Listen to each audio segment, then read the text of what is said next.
जी sir, अपना तारुफ बता दें। तारुफ मेरा अबू बकर अंसारी है।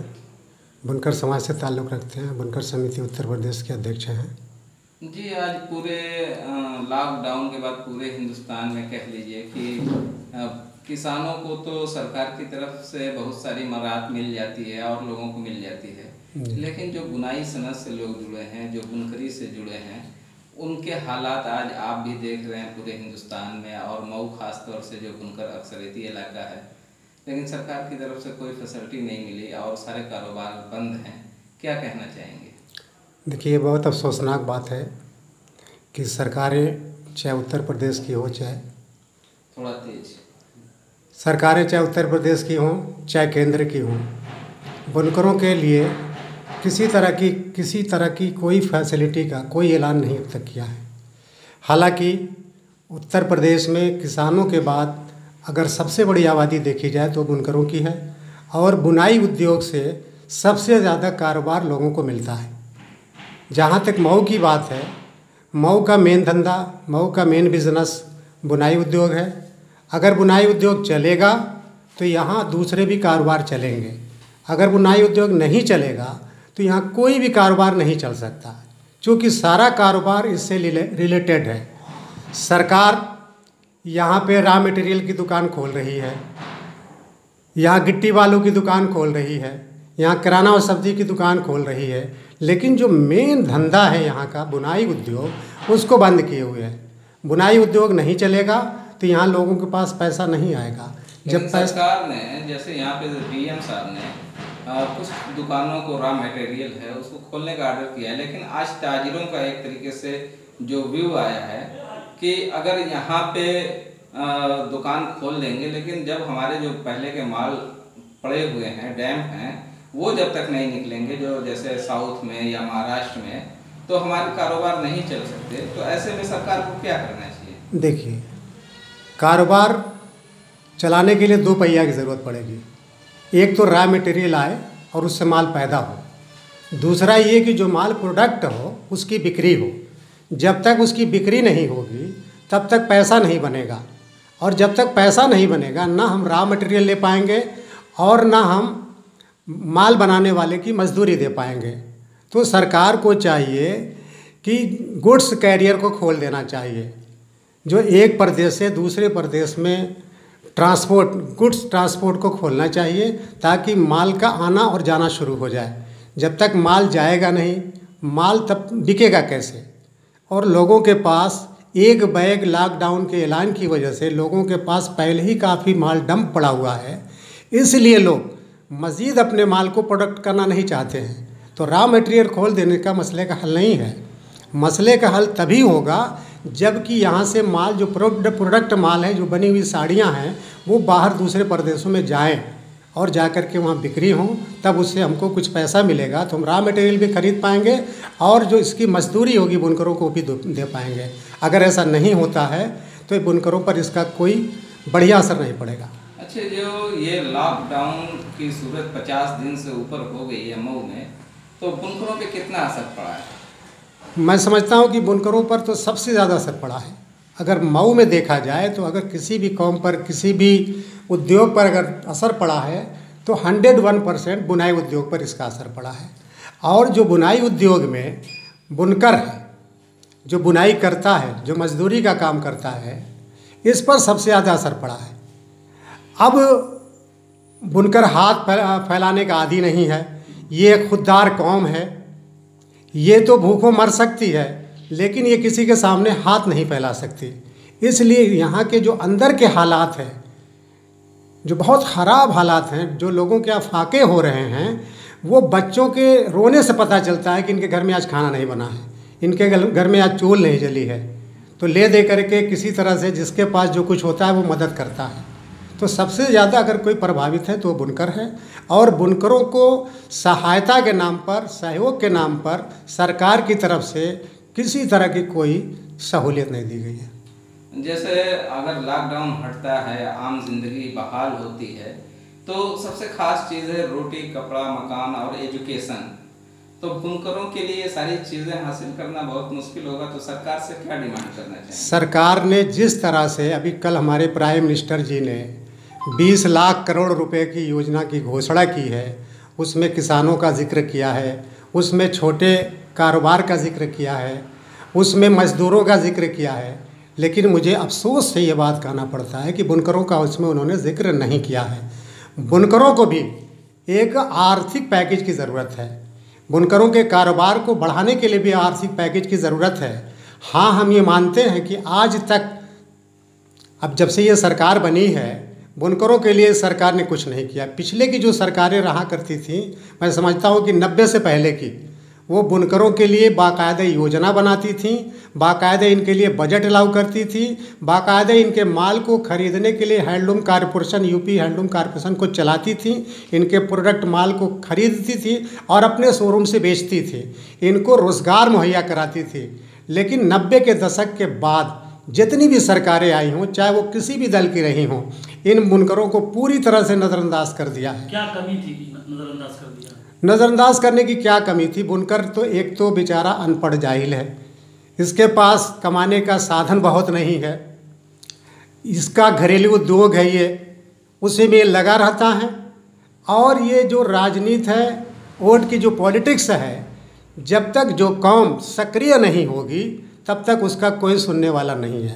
मतलब आप क्या चाहते हैं कि यहाँ के मजदूर बुनकर जो हैं उनके अंदर कौन सी अवेयरनेस पैदा करना चाहते हैं कि वो जागरूक हो जाए?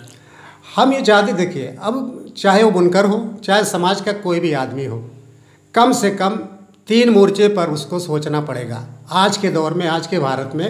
एक तो ये कि मोटा मोटा उसको कानून की जानकारी रखना पड़ेगी, नंबर 1 कानून की जानकारी, नंबर 1। नंबर 2 ये कि उसको अपने अंदर जागरूकता लानी पड़ेगी, तमाम चीज़ों को दरकिनार करते हुए कि हमारा कौन मुखलिस है, हमारा कौन हमारी बात सुन रहा है, और अपने बीच से अपने कौम के लोगों को उनको पैदा करना पड़ेगा। तीसरे ये मतलब रहबर पैदा करना पड़ेगा जी। तीसरे ये कि एजुकेशन लाइन में इनको अपनी अल्प बचत से एजुकेशन लाइन में आगे जाना होगा। 90 के बाद से तो बहुत सारे अल्पसंख्यक के शिक्षा विभाग में ग्रोथ किए हैं जी, इसमें कोई शुबा नहीं। 90 के बाद से जब लोगों को ये लगा कि सरकार की तरफ से हमको कोई योजना नहीं मिलेगी, लेकिन 90 के बाद जो ग्रोथ हमको दिखाई दे रहा है माइनॉरिटी में, उसमें कांग्रेस का बहुत बड़ा रोल है। मौलाना अबुल कलाम आज़ाद फाउंडेशन बना करके जो स्कॉलरशिप का सिस्टम उसने बनाया, उस हिसाब से बुनकरों में या गरीब तबके में या मजदूर तबके में या अल्पसंख्यक माइनॉरिटी में एक रुझान बढ़ा पढ़ने की तरफ से, और उनको पढ़ने में जो रुकावट आती थी धन की, उसकी पूर्ति कहीं ना कहीं से कांग्रेस पार्टी ने उसको किया है, जिसकी बुनियाद से ग्रोथ हुआ है। बुनकरों की पासबुक की एक जो समस्या है, एक मसला है, आप जानते हैं बेहतर तरीके से। इस सरकार ने उसका पासबुक को जो मराहत मिलती थी, फैसिलिटी मिलती थी, उसे ख़त्म करने की कोशिश की है। दूसरे ये कि जो ये लॉकडाउन हुआ है, इसकी वजह से तकरीबन अंदाज़ा लगाया जा रहा है, जो माहिरीन कहते हैं कि 1 साल से कम बुनकरों को नहीं झेलना पड़ेगा पटरी पे आने के लिए। तो इस दौरान जो बिजली बिल आएगा, क्या उसके लिए कुछ डिमांड होनी चाहिए? देखिए, हमने तो योगी आदित्यनाथ जी को भी लिखा है कि कम से कम 6 महीने का बुनकरों का बिजली का बिल माफ़ कर देना चाहिए, एकदम 101% माफ़ कर देना चाहिए, इसलिए कि बुनकर उसको देने में असमर्थ है। बुनकरों के पास कोई काम तो है नहीं, किसी तरह से या तो किसी की मदद से, या तो अपने सामान को बेच करके, या तो 2 टाइम भूखे रह करके एन केन ये अपने जीवन को चला रहा है। ऐसी सूरत हाल में गवर्नमेंट की ये जिम्मेदारी है कि उस इन बुनकरों का ध्यान रखे और कम से कम 6 महीने तक बुनकरों के बिजली के बिल को माफ़ करे। अभी जो उत्तर प्रदेश कांग्रेस कमेटी की जनरल सेक्रेटरी हैं और प्रभारी हैं श्रीमती प्रियंका गांधी ने अभी योगी जी को, यानी उत्तर प्रदेश के मुख्यमंत्री जी को एक पत्र लिखा है। उसमें उन्होंने ये डिमांड किया है कि हर बुनकर के परिवार को 12,000 रुपया मंथली भरपाई किया जाए, जो इनका नुकसान हुआ है उसकी भरपाई किया जाए। जहाँ तक अभी आपने पासबुक की बात की है, पासबुक तो ये 2005 से चल रहा है और पासबुक बना है लूम को चलाने के लिए।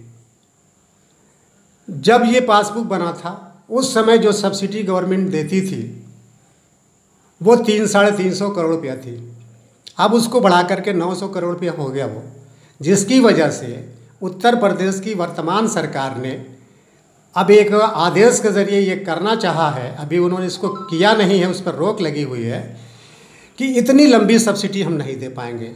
लूम के हिसाब से रेट फिक्स था, यानी आप एक लूम चलाएंगे तो 65 रुपये आपको उस लूम का भुगतान करना पड़ेगा अगर आपका लूम 60 इंच से छोटा है तो, और सिंगल फेज से चलता है। अगर 60 इंच से बड़ा आपका लूम है तो 135 रुपये जस्ट उसका दूना देना पड़ेगा। और उस पर जो प्रकाश, उस लूम पर जो प्रकाश का इस्तेमाल आप करेंगे उसका 10% आपको बिल के रूप में देना पड़ेगा। यानी राउंड फिगर में 72 रुपया एक लूम को चलाने के लिए आपको भुगतान करना पड़ेगा। अब जब कोई भी सरकार की योजना आती है और वो लाभप्रद होती है तो बहुत सारे लोग जो उसके मुस्तहक नहीं होते हैं वो भी उसका लाभ उठाने की कोशिश करते हैं, और उनका लाभ जब उठाते हैं तो उसमें अकेले वो शरीक नहीं होते हैं, डिपार्टमेंट को मिला करके उसका वो लाभ उठाना शुरू कर देते हैं। तो एक तो ये कि जो अनाप शनाप कनेक्शन बढ़ गया उसकी वजह से सब्सिडी बढ़ गई। दूसरे उसमें जो सब्सिडी बढ़ी है, पहले जो बुनकरों के लूम चलने पर मीटर की रीडिंग आती थी वो 50 से 60 यूनिट आती थी। अब उसको बिजली डिपार्टमेंट ने 300 से लेके 500 यूनिट कर दिया है। तो जाहिर सी बात है कि जब आप यूनिट को बढ़ा देंगे, जब 50 और 60 की जगह 300 यूनिट कर देंगे तो उसके 6 गुना तो ऑटोमेटिक को बढ़ जाएगा। मतलब ये कुल कहने का मतलब है कि इसको जो महकमा तवानाई है, बिजली महकमा है, उसने करप्शन एक तरह से किया है, तुमको लगता है? मेरे देखने में तो जितना इसमें कसूर है बिजली डिपार्टमेंट का, इसमें ज़्यादा कसूर है, और जिसकी वजह से सरकार पर यह बर्डन पड़ा है।